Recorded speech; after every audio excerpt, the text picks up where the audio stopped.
Pessoal, então vamos prosseguir aqui o nosso estudo sobre órbitas. Aula passada, então, eu justifiquei como que uma força atrativa pode gerar trajetórias circulares e aí eu deduzi algumas equações para a órbita exatamente circular, mesmo sabendo que a primeira lei de Kepler fala sobre órbitas elípticas. Afinal de contas, a circunferência não é uma exclusão da primeira lei de Kepler, já que uma circunferência é uma elipse. É um caso especial de uma elipse. É horrível fazer círculo aqui, mas eu vou tentar fazer o melhor que eu consigo. Então, imagine que isso aqui é uma órbita. Tá? Vamos colocar aqui no centro alguma massa bastante grande que a gente possa considerar praticamente parada. Um planeta que esteja aqui girando. Você terá aqui a força gravitacional apontando para dentro, que fará o papel de força centrípeta, né? Então, você vai ter uma massa maior,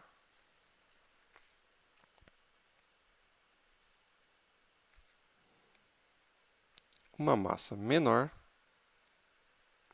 Não vou deduzir de novo as equações, estão na aula anterior. Mas o que nós encontramos foi que a velocidade orbital, a velocidade com que ele percorre essa órbita, é dada pela raiz quadrada de g, massa maior, sobre o raio orbital. Veja que a massa de quem está em movimento não entra na equação, tanto faz se é um grão de areia ou se é um planeta ou um satélite, tanto faz. Isso não vai mudar. O raio r minúsculo é a distância do centro de um até o centro de outro. Obviamente que quando essa distância é muito gigantesca, não é necessário você se preocupar com o raio do Sol para pensar que tem que chegar lá no centro do Sol, porque uma coisa é muito maior do que a outra, então meio que não faz muita diferença para o resultado este raiozinho aqui.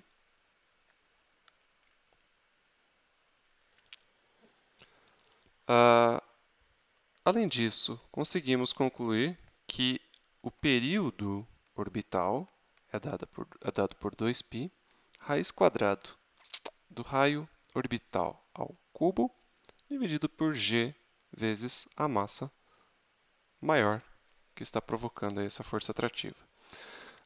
Essa segunda equação, na verdade, nos possibilita reobter a terceira lei de Kepler, que fala que a razão do quadrado do período pelo raio orbital médio ao cubo é uma constante para todos os planetas. Se a gente pega a energia total, lembra, a gente falou de energia total lá nas aulas anteriores, sem pensar em órbitas, mas agora a gente pode aplicar isso para órbitas. A energia total do objeto em órbita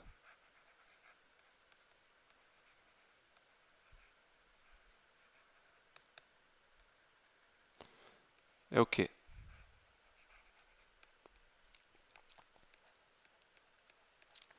A energia cinética mais a energia potencial gravitacional.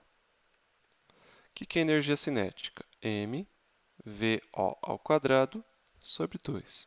E a energia potencial gravitacional é um termo negativo, G, mzão, mzinho, sobre a distância entre as duas massas, que neste caso aqui é R. Certo? Se você substitui essa raiz quadrada aqui, ó, no lugar da velocidade orbital, você pode escrever então que a energia, aqui escrevi energia cinética, né? A energia total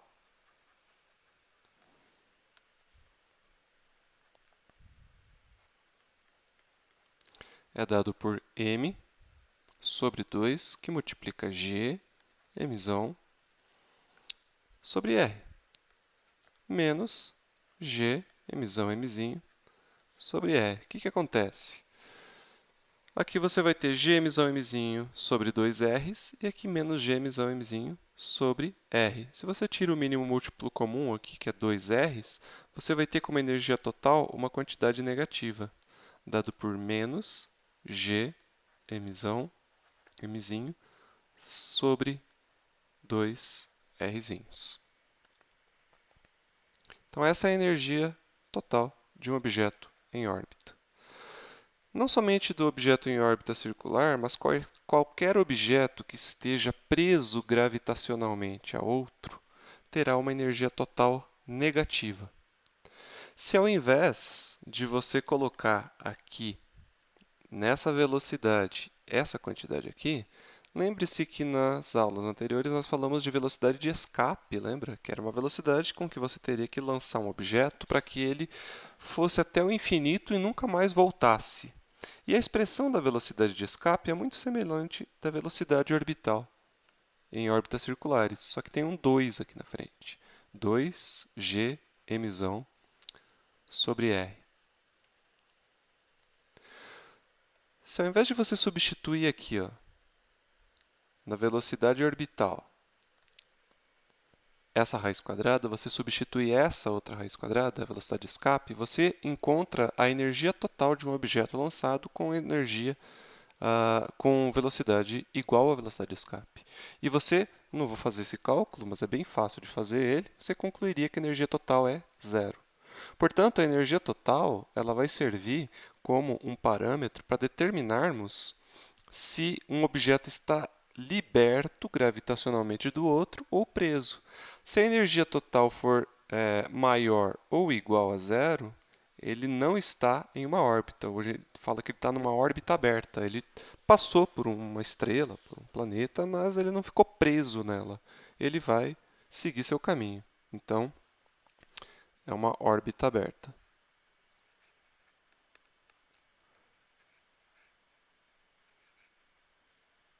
Nas simulações que eu mostrei para vocês, não sei se vocês lembram, eu aumentava a velocidade da Lua e chegava uma hora que ela fazia um desenho parecendo uma parábola, né? Eu já vou esboçar mais ou menos, só para relembrar vocês. Já se a energia total for menor do que zero, você tem uma órbita fechada, que pode ser uma circunferência, como a gente está falando aqui, ou pode ser uma elipse.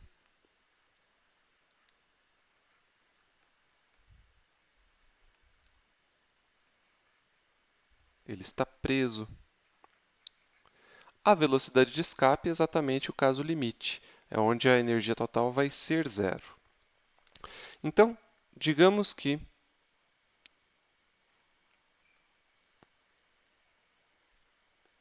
eu tenha o Sol, vou usar minha ferramenta aqui, já que eu vou falar do Sol. Vou aproveitar que eu tenho uma estrelinha aqui. Cadê? Estrela. Olha que bonito. Muito. Sol.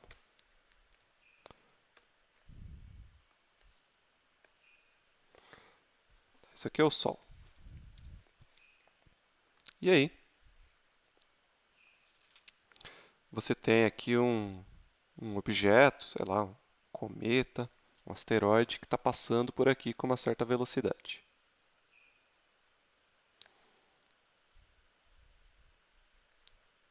Se você faz o cálculo da energia total neste ponto, como é que você faz esse cálculo?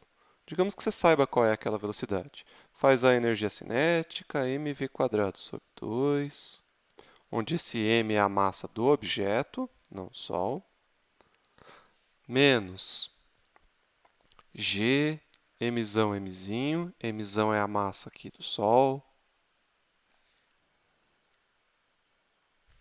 dividido por r, onde r é a posição onde ele está agora, onde digamos que você acabou de detectar esse asteroide aqui, e você conseguiu chegar à conclusão que ele está numa distância r. Se você faz essa conta aqui, substituindo os valores, e você encontra que a energia total é menor do que zero, o que vai acontecer com este objeto? Pode acontecer duas coisas. Se for alguma coisa menor que zero, não importa. Ou ele pode chegar assim, passar por aqui. Na verdade, se ele está vindo de longe, ele não vai. dificilmente ele vai ficar preso, a não ser que alguém roube um pouco da energia dele. Mas, sei lá, dizemos que aconteceu alguma coisa, ou ele pode vir aqui, tchum, bater no Sol, ou pode ser que ele passe tão perto do Sol, mas que fique preso aqui numa órbita, eventualmente bem grande, uma órbita elíptica, e nunca mais saia. Então, são essas possibilidades. Agora, se essa energia total que você calcula, deixa eu só apagar essa tracejada aqui, ela for maior do que zero, ele vai sofrer a influência do Sol. Não é como se o Sol não existisse, ele vai ser afetado pelo Sol. Só que a trajetória dele vai sofrer um desvio e depois vai seguir seu caminho e nunca mais vai voltar perto do Sol. Então ela vai fazer alguma coisa assim, ó. Peraí aqui o meu, deixa eu só mudar aqui a direção do meu vetor para ficar fácil de desenhar. Digamos que ele esteja vindo para cá, assim, ó.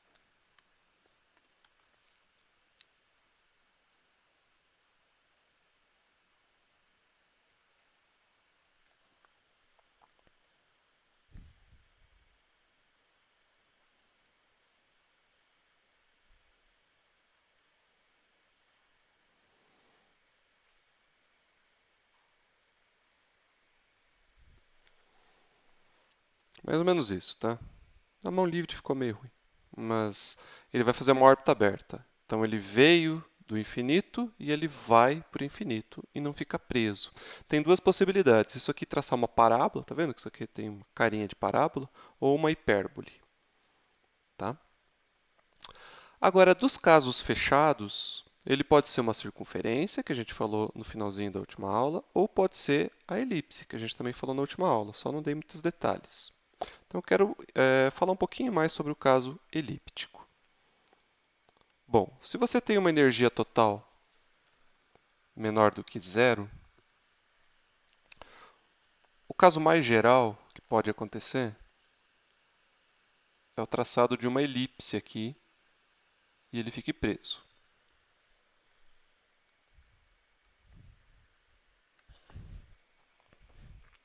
Então, essa aqui é uma elipse bem excêntrica. Então, a gente falou que tem algumas distâncias importantes aqui. A distância do objeto atrativo até o ponto onde o objeto em movimento encontra-se mais próximo, que é esse ponto aqui, a gente vai chamar de RP. Se esse objeto amarelão aqui for o Sol, este RP chama-se periélio, porque hélio vem da palavra Sol em grego. Se for a Terra, vai ser perigel, porque a Terra é gel em grego.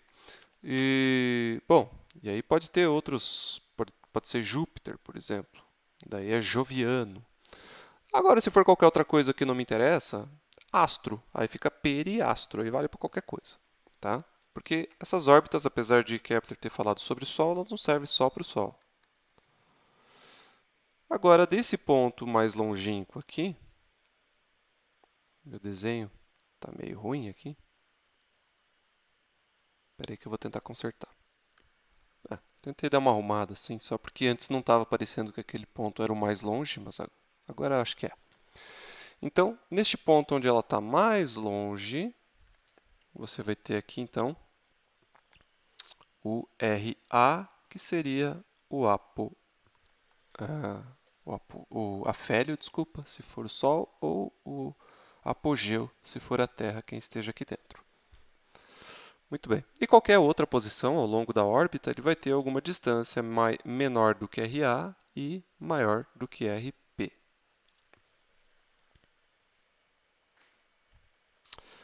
Se você fatiar aqui essa elipse,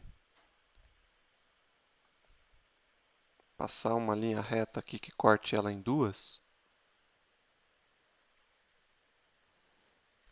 dá mais ou menos aqui assim, né?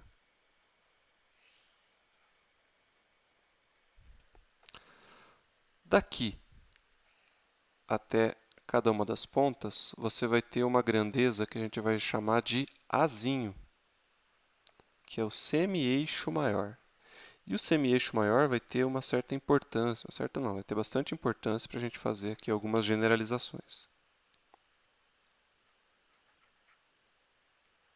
Isso aqui já foi falado, né? Só estou recuperando. A excentricidade é um parâmetro adimensional que vai de 0 a 1. Ele vai medir o quanto espichada é essa elipse.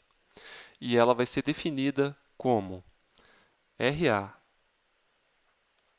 menos RP sobre 2A. Se você manipula essa equação aqui, você consegue chegar à conclusão que RA é igual a 2AI mais RP. Por outro lado, RA é igual a 2A menos RP, se você pega aqui esse traço, este RA aqui é 2A, que é o eixo maior menos RP. Então, se você manipula essas duas equações, substitui o RA lá em cima, você vai ter 2A menos RP é igual a 2AI mais RP. Então, 2RP é igual a 2AE menos 2A. Esses dois aqui se cancelam. Então, RP é igual a A que multiplica E menos 1.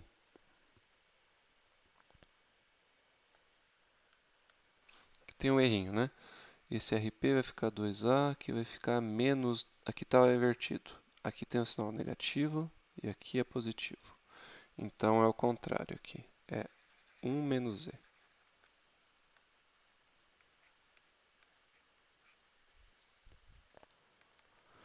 Tá? Então, você tem aqui essas relações.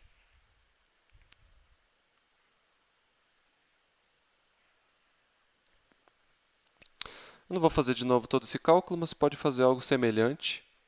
E ao invés de substituir o RA na equação de cima, antes eu fiz isso aqui, né? Peguei este termo aqui e substituí aqui. Dá para fazer o contrário, você pode isolar o RP e daí substituir aqui. Você vai chegando numa equação semelhante, que vai falar que RA é igual a Azinho, que multiplica 1 mais Ezinho. Então, esse Ezinho, gente, é sempre um número adimensional, não tem unidade.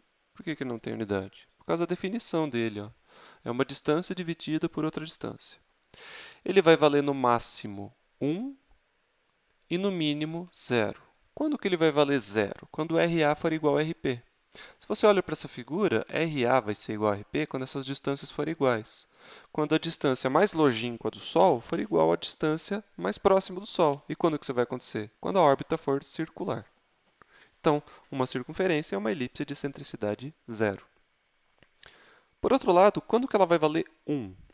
Quando o numerador aqui em cima for igual a 2A. E quando que ele vai ser 2A? Quando todo esse segmento RA aqui valer 2A e RP for 0. Ou seja, é uma elipse tão espichada,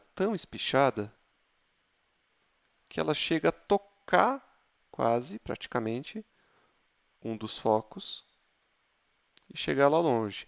Então, seria algo assim. Ó. Então, no limite de excentricidade valendo 1, você tem a elipse sendo tão espichada que ela é um segmento de reta. Para vocês terem uma ideia, as excentricidades dos planetas são sempre muito mais próximas de 0 do que de 1. A excentricidade da Terra é 0,016. A excentricidade de praticamente todos os planetas é 0,0 alguma coisa. Já a excentricidade dos cometas, ou dos asteroides são de 0 ponto alguma coisa, bem mais próximo de 1, 0,6, 0,7, às vezes até 0,8. Agora, eu não vou deduzir aqui para vocês, eu vou precisar generalizar as equações que nós encontramos lá para as órbitas circulares.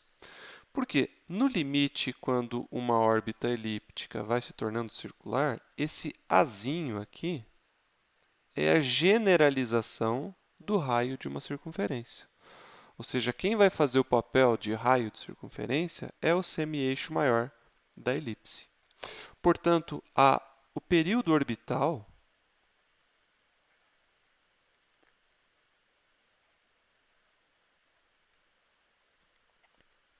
de uma órbita elíptica, ele tem a mesma expressão do período orbital de uma órbita circular, só que ao invés de rzinho, é azinho ao cubo.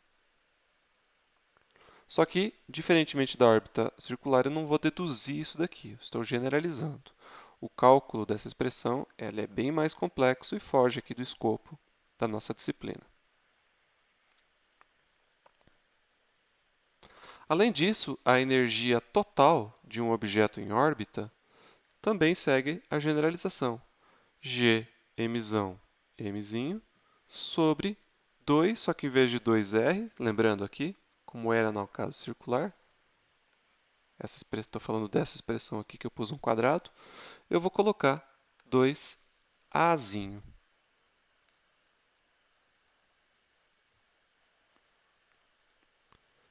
Essas são as semelhanças. E qual é a diferença? A diferença é que na órbita circular a velocidade era constante. Então a gente tinha, deixa eu voltar lá no caso da órbita circular, eu tinha essa expressão aqui, ó. Deixa eu apagar esse traço.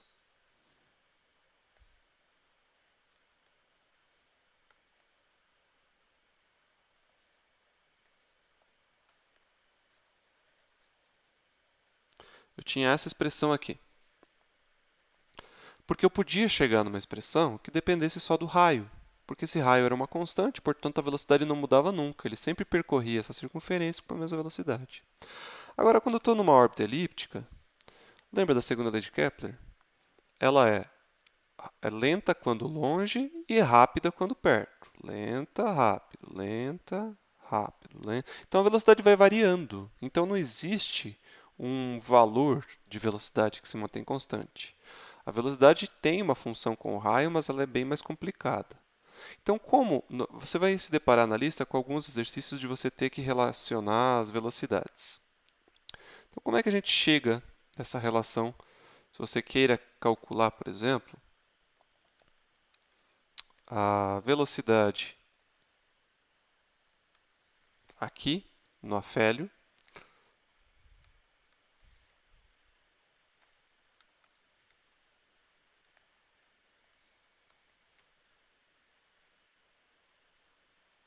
isso aqui é o vetor velocidade no afélio, VA, e aqui no periélio, VP. E em algum outro ponto aqui, no meio da trajetória, um valor de V. Deixa eu copiar essa imagem, eu vou passar para outra página que está ficando muito poluído aqui.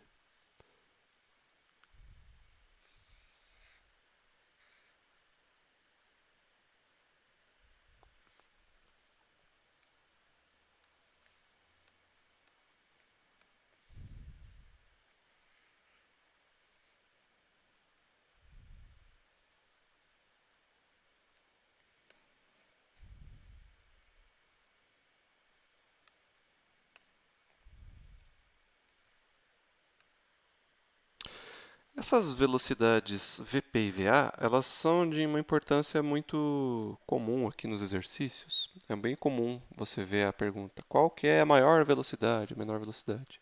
Porque se Rp é a distância de maior aproximação, e a velocidade aumenta com a aproximação, Vp, consequentemente, vai ser a maior velocidade de todas. Essa vai ser a velocidade maior ao longo da órbita. enquanto essa vai ser a velocidade mais lenta ao longo da órbita. Esqueci o símbolo de vetor aqui. E qualquer outra velocidade vai ter um valor intermediário. Além disso, essas duas velocidades são as únicas que fazem 90 graus com a distância. Aqui eu tenho 90 graus e aqui eu tenho 90 graus. Por quê? Pela propriedade de tangente, né? O vetor velocidade sempre é tangente à trajetória. E exatamente ali naqueles dois bicos, não tem outra opção, devido à própria simetria da figura, do que ter 90 graus de ângulo. Já em outras posições, este ângulo aqui não é 90 graus, percebe? Então, apesar da energia total ser constante, as parcelas que constituem essa energia total, que são energia cinética e energia potencial, não são constantes. Essa é a grande diferença para a órbita circular. Se a órbita circular mantém a distância igual e a energia potencial depende dessa distância, a energia potencial ela é constante, portanto, a velocidade é constante, portanto, a energia total constante. Aqui a energia total vai ser constante, mas as parcelas que constituem ela não são. Por quê? A energia total é dada por mv² sobre 2 menos g mzão sobre a distância até o objeto no foco da órbita, da elipse. À medida que o r aumenta, vamos olhar para essa equação. O ET aqui, este cara é constante. O valor dele não muda. Ele vem daqui. Então, ele é um número fixo.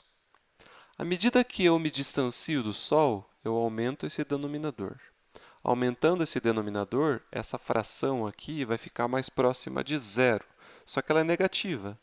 Então, é como se essa parcela aqui aumentasse, porque ela é negativa. Ela se aproxima de zero através de valores negativos. Portanto, eu aumento essa parcela, então eu tenho que diminuir essa. Portanto, a velocidade cai com o afastamento. Por outro lado, quando a distância cai, eu diminuo o denominador, aumento a fração, só que ela é negativa, então vai ficando cada vez mais negativa. Então, eu diminuo essa parcela.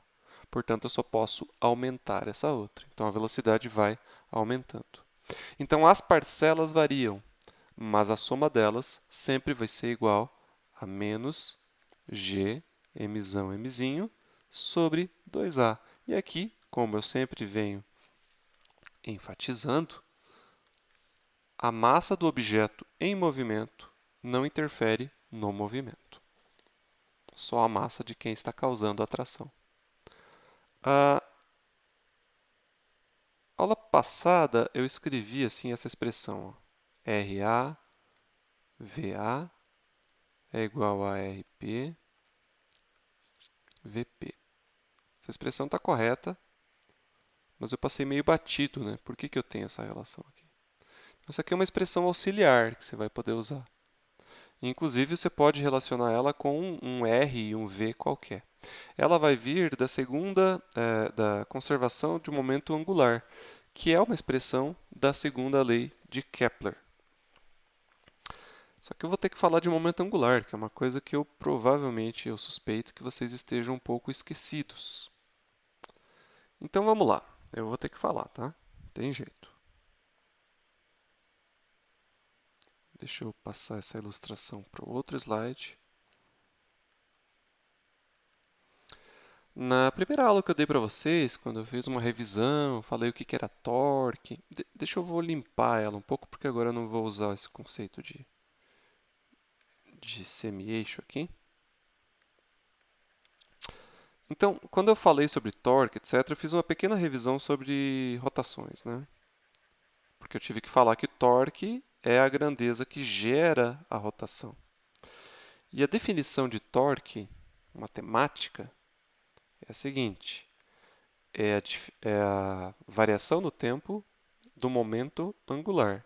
E momento angular é como se fosse o estado de giro. Ele é definido isso aqui são vetores, né? Como produto vetorial de R, que é o vetor posição, com P, que é o momento linear. Se você coloca a origem em cima do Sol, e você faz o momento angular em VA e VP, o LP vai ser o quê? O LP vai ser o RP produto vetorial com VP. Só que esse produto vetorial, o módulo dele, o módulo de um produto vetorial, quando eu quero só saber a intensidade,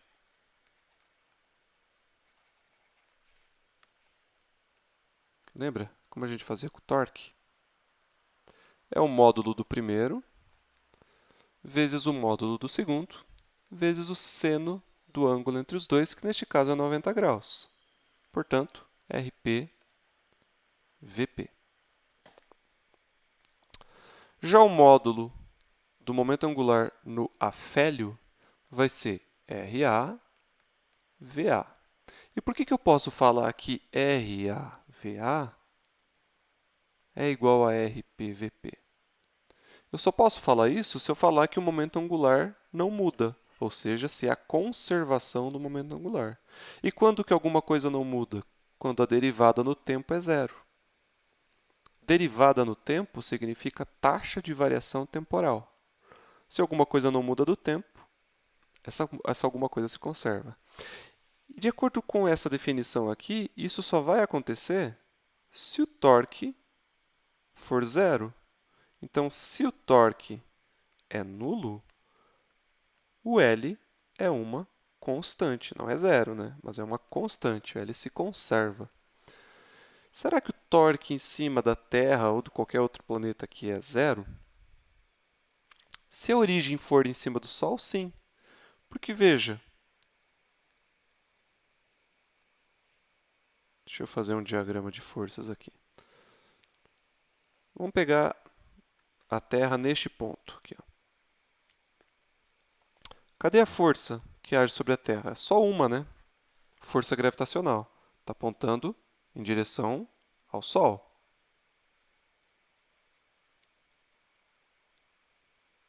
Cadê o vetor distância? É um vetor que vai do Sol até o ponto de aplicação da força. Este daqui é o R. Deixa eu apagar essa linha aqui para não ficar tão confuso.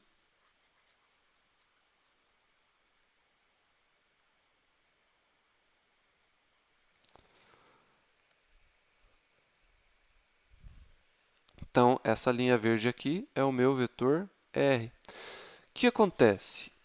O produto vetorial de R com F, como são dois vetores colineares, o ângulo pode ser 0 ou 180. Neste caso aqui é 180, né? Porque eles são opostos. Está aqui o vetor R. Ó. Então, o produto vetorial de R por F, que é o que dá o vetor torque, é nulo. Em qualquer circunstância, em qualquer ponto da órbita, o torque é zero. Portanto, o momento angular se conserva. Então, aqui eu esqueci da massa, né, gente? Mas tudo bem, porque ela se cancela. Porque é R vetorial P, então deixa eu só arrumar aqui. Deixa eu fazer um corte. Pronto, consertei. É porque P, esse vetor aqui, momento linear, é massa vezes velocidade. Por isso que faltou a massa. Por que eu cometi esse engano? Porque no final eu sei que eles se cancelam. Porque se o L é constante,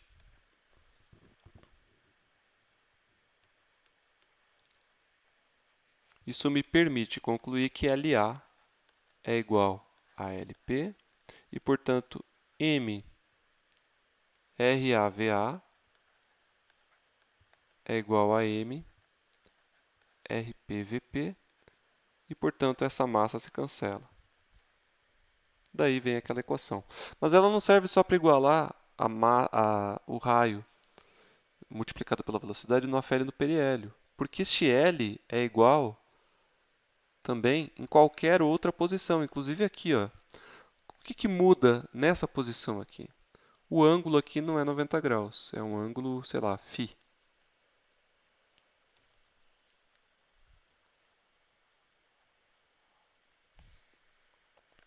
Então, este mesmo L, em uma posição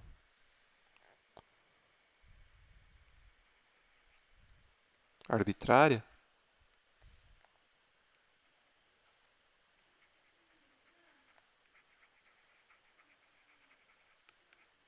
qualquer, o L vai ser igual a m r v, só que multiplicado pelo seno de φ. Deixa eu escrever melhor isso aqui.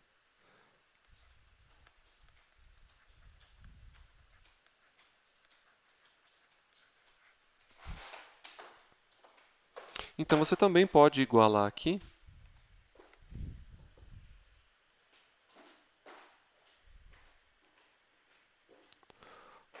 o v em uma posição qualquer, vezes o r, seno de φ, com RAVA. Ou v vezes r, seno de φ, com o RPVP. Então, aqui você vai ter um arsenal de equações envolvendo distâncias e velocidades. Essa é uma. Outra é... Então, juntamente com a equação de conservação de energia, que é v² sobre 2, onde aqui eu já estou excluindo a massa do objeto em movimento, menos g, mzão, mzinho, sem o mzinho, sobre r, é igual a menos g, mzão, sobre 2a, você vai ter aqui como combinar essas equações para encontrar pelo menos duas variáveis, que é a velocidade e distância. E isso aí, aliado então com a equação de excentricidade, que fala que RA é igual a Azinho, que multiplica 1 mais E, vai te permitir encontrar, por exemplo, qual que é a velocidade no afélio, a velocidade no periélio. Então, pessoal, vamos fazer um exemplo aqui do planeta Terra. Então, eu vinha falando para vocês que a órbita da Terra em torno do Sol é praticamente uma circunferência. Mas aqui vamos explorar a excentricidade dessa órbita, tá? Se ela não é exatamente uma circunferência, tem uma certa diferença de velocidades entre o ponto onde a Terra está mais longe do Sol e onde ela está mais perto do Sol. Então, informações que nós sabemos aqui, que a Terra gira em torno do Sol em 365 dias, e essa talvez não seja, nem todo mundo sabe, mas a excentricidade dela é de 0,0167. Baseado só nessas informações, vamos responder duas perguntinhas aqui. O tamanho do semi-eixo maior da Terra, que é basicamente a distância média da Terra até o Sol. Então, letra A, a gente usa a equação que o período é igual a 2π, raiz quadrada. No caso de órbitas elípticas, é A ao cubo sobre G, massa. No caso aqui, é massa solar. A gente precisa isolar o Azinho aqui. Então, você vai ter o Azinho igual, trabalha isso aqui matematicamente, isso aqui vai levar ao quadrado, passa dividindo aqui.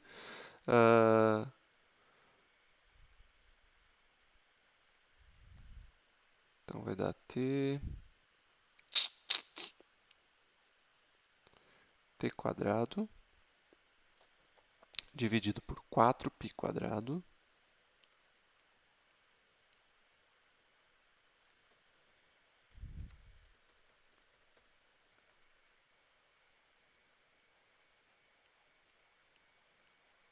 Esse g e esse m passam para o numerador multiplicando, né?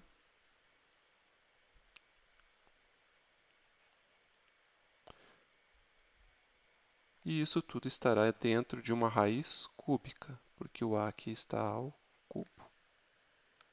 Valores a serem substituídos. A massa solar, 1,989 vezes 10 na 30 quilogramas. E o período, 365 dias, só que a gente não vai substituir 365, tem que substituir em segundos. Então, cada dia tem 24 horas, cada hora tem 60 minutos e cada minuto tem 60 segundos. Então, isso aqui em segundos será... Vou fazer a continha aqui.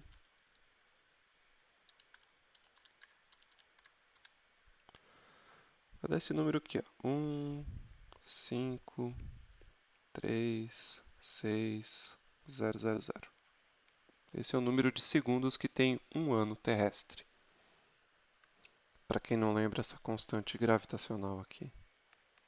6,67, 10 na menos 11, Newton, metro quadrado, quilograma quadrado. Então, a resposta deste cálculo aqui, Azinho, será 1,495, 10 na 11.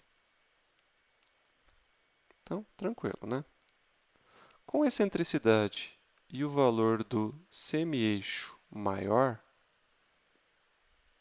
nós podemos agora responder a letra B. Primeira coisa que tem que fazer é encontrar o valor de RA e RP. RP é igual a Azinho, que multiplica 1 menos Ezinho. Substitui o Azinho que você acabou de encontrar por esse Ezinho aqui.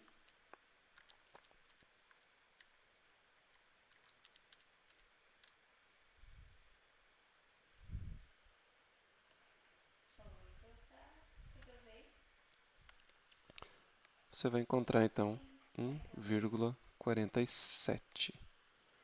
10 na 11. Já o RA será Azinho, que multiplica 1 mais Ezinho.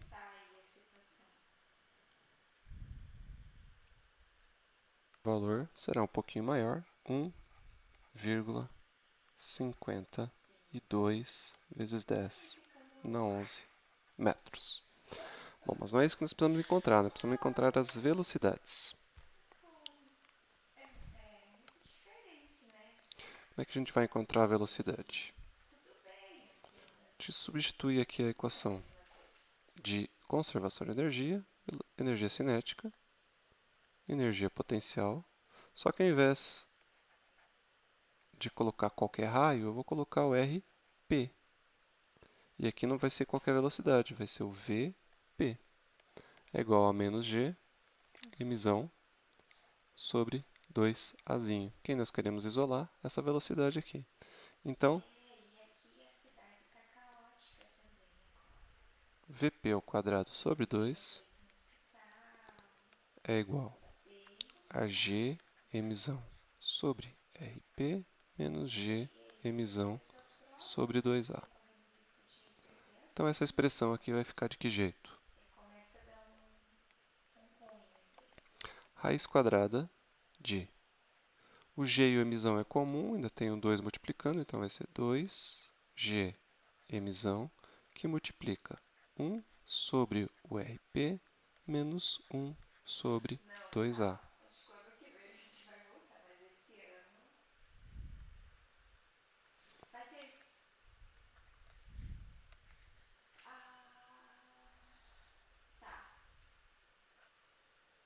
Então, substituindo aqui os valores do RP que você tem ali, do A que você encontrou na letra A, da massa do Sol, você vai encontrar a velocidade de periélio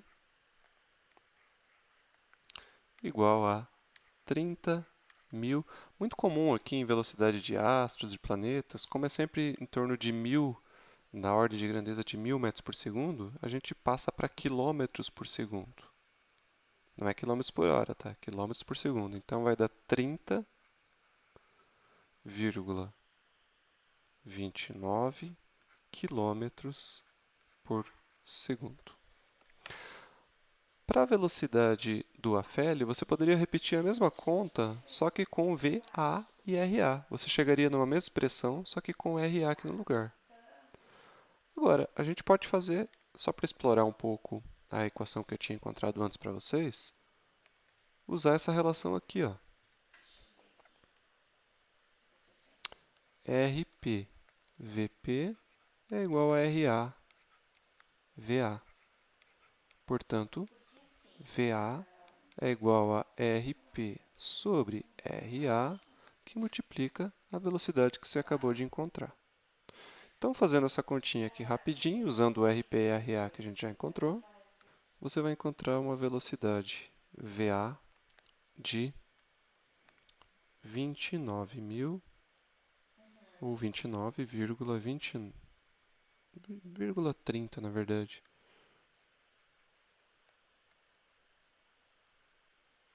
quilômetros por segundo. Portanto, você tem uma defasagem aí do ponto mais veloz para o mais rápido, né? Um ΔV de quanto era antes? 30,29.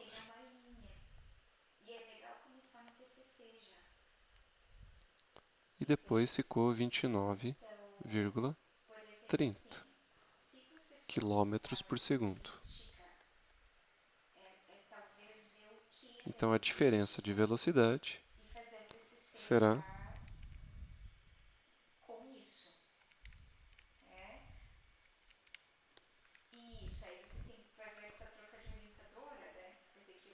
trinta ponto vinte e nove menos 29,30. Praticamente é, curiosamente, fechou em 1 km por segundo. A diferença de velocidade do ponto mais veloz para o ponto mais rápido. Beleza, gente? Então, isso aqui eu acho que contempla boa parte dos exercícios da lista. Fiquem bem e até mais.